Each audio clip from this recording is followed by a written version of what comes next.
Hey everybody, I hope I'm finding you well in your week.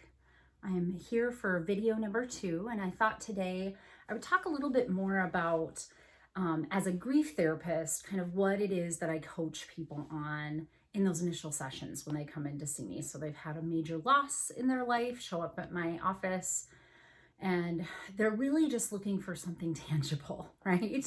They're really just looking for, what do I do next, Dr. Marr? This is awful. This is overwhelming. I keep looking out into the world and everybody else is just moving at the speed of light. And I feel like I can barely get cereal in my mouth in the morning.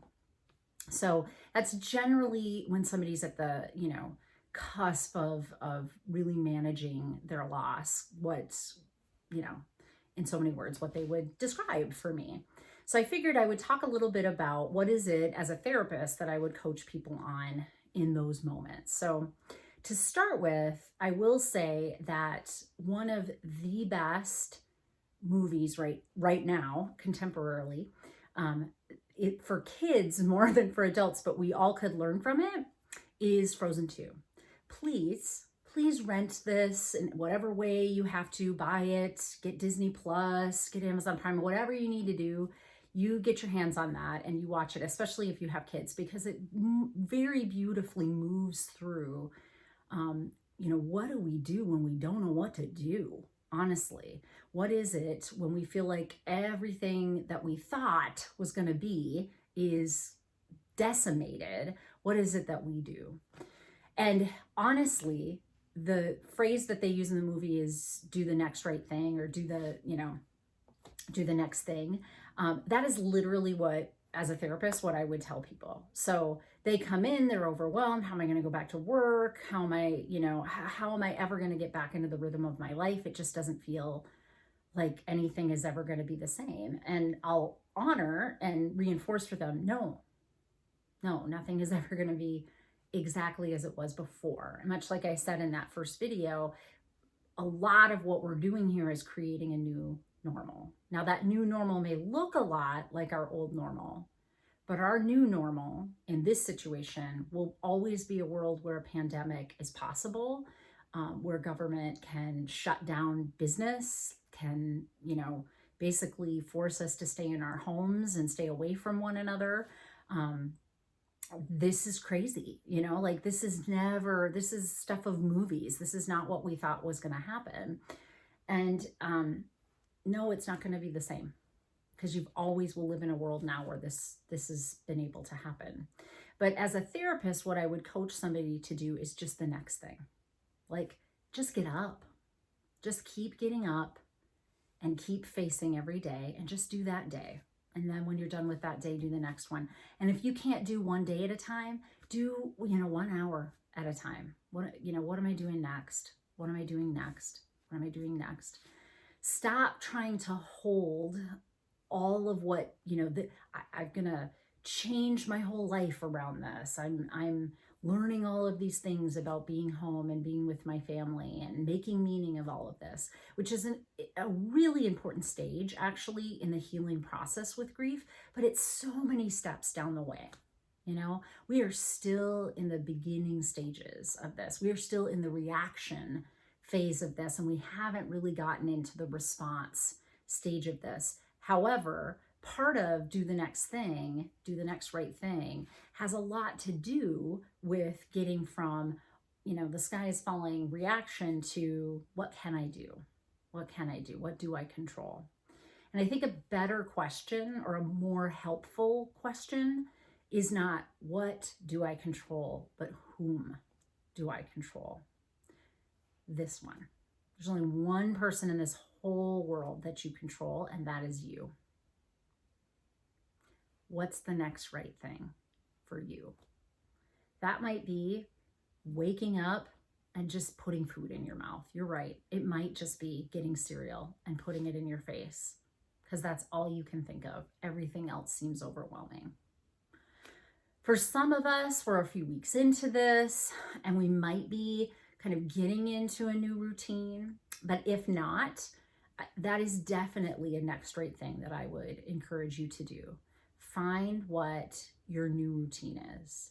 Give yourself some semblance of normalcy in what is completely abnormal for you, because our human psyche responds so well to knowing what to expect next. So whom do I control? I control me, which means I control the routine for me.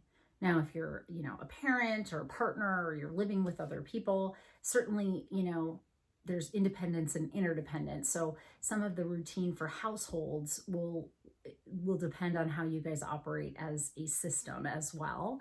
And that's going to look messy. It's not, the next right thing for the family might be that, a parent is saying, this is how we're going to do our routine. And a kid decides to pitch a fit, like, distance learning. Are you kidding me? And you're going to have to let them have that meltdown, because that's where they're at that time. That's their stage of readiness in grief. And we just have to let them be where they're at in that moment. And so this kind of concept of just doing the next thing and not putting on your shoulders how you're going to solve all these problems really can start to alleviate some of the overwhelm that comes with loss. It's impossible.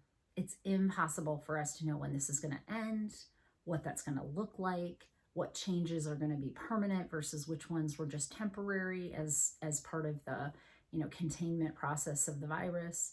There's so many moving parts here that it is overwhelming if you have to know what all of that is in order to take care of you, right? There's just no way. So whom do I control? I control myself, and I'm going to get from my reaction stage into my response stage, right?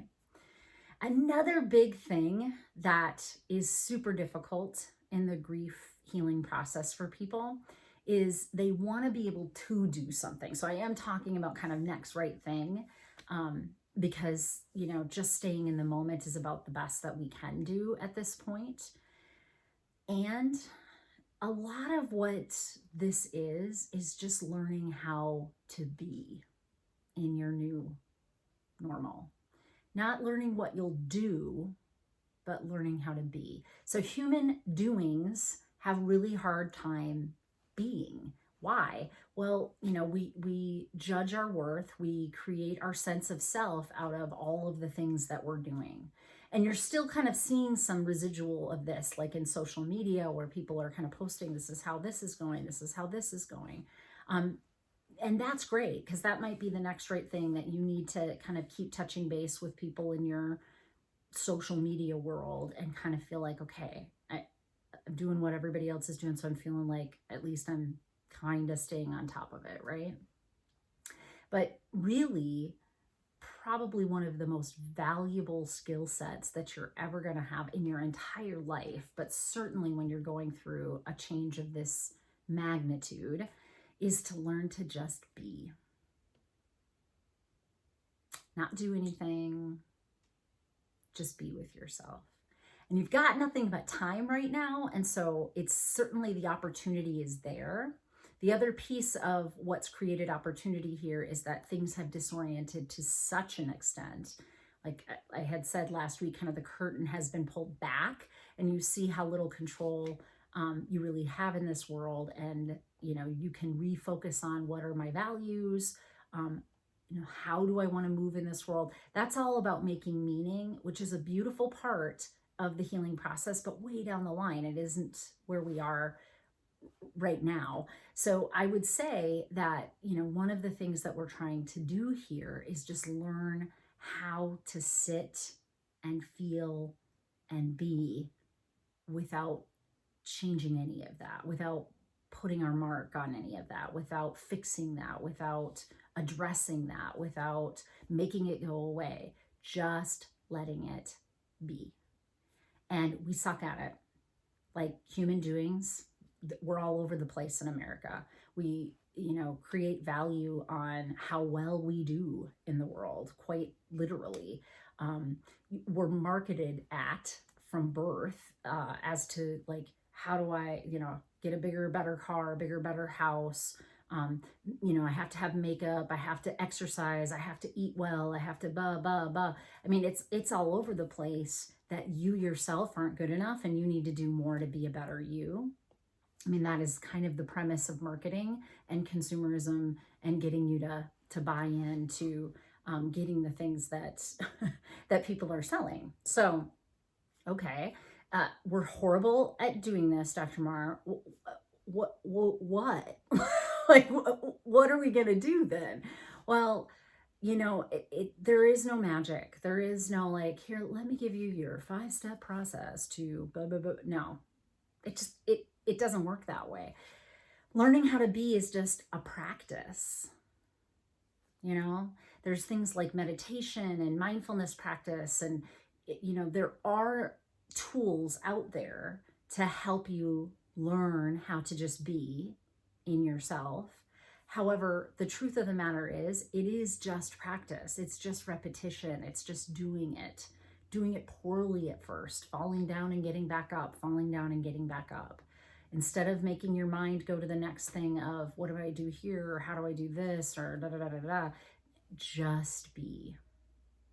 And this is probably one of the places where I think that people are having the most discomfort right now, because just being is not something that we're very good at, nor is it something that we want right now, when just being is going to be a reminder of all this stuff that we don't like. That's at least how we're thinking about it, I imagine. And so it's hard for me to give you that as a tool, and know that that's not something that's super easy. And, that's what therapists are here for, is to tell you to do things you don't want to do. No, I'm just kidding. But being is a very difficult task. That is kind of the core of all healing processes emotionally, because it isn't something that we do to get out of. We kind of feel the feeling and learn the lesson of what that feeling is trying to teach us, and then we move on. Yeah. So I want you to only just do the next right thing, because that's all that's being asked of you right now, right? And I think that in this time, it's okay to mess that up. Remember, you're not going to mess up grieving. You're not. You can't. You are where you need to be. But as you try to edge out of it, you do get to fail and fall down and get back up.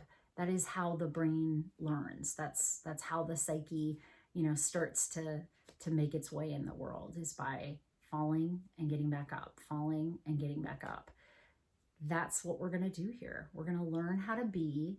We're going to not distract ourselves entirely. I know we're horrible at this, and you want to watch Netflix until you want to puke, and you want to talk about being, just crazy with everybody in the house, and it's awful, and you want to just keep doing things to distract from the being. I know that compulsion is there, and it will not help you. It's just a tactic of avoidance, and avoidance is going to pull you away from your loss and grief and keep you in that unawareness phase, which is probably the most stuck phase in grief that there is. Try to be in the anger. Try to be in the sadness. Try to be in the bargaining and not wanting this to be what it is, so that you can eventually be accepting of what change has brought for you and for your family. So I hope you're well throughout the rest of the week. I hope that you found this to be useful, at least something a little bit more tangible than just educating on the grieving process. I do plan to keep doing these videos, and yes, some of those videos will just be nerdy education, but I think, again, that education, that information can be extremely healing, that it can be very helpful in our process of knowing where we're at and knowing what to do next. So be well.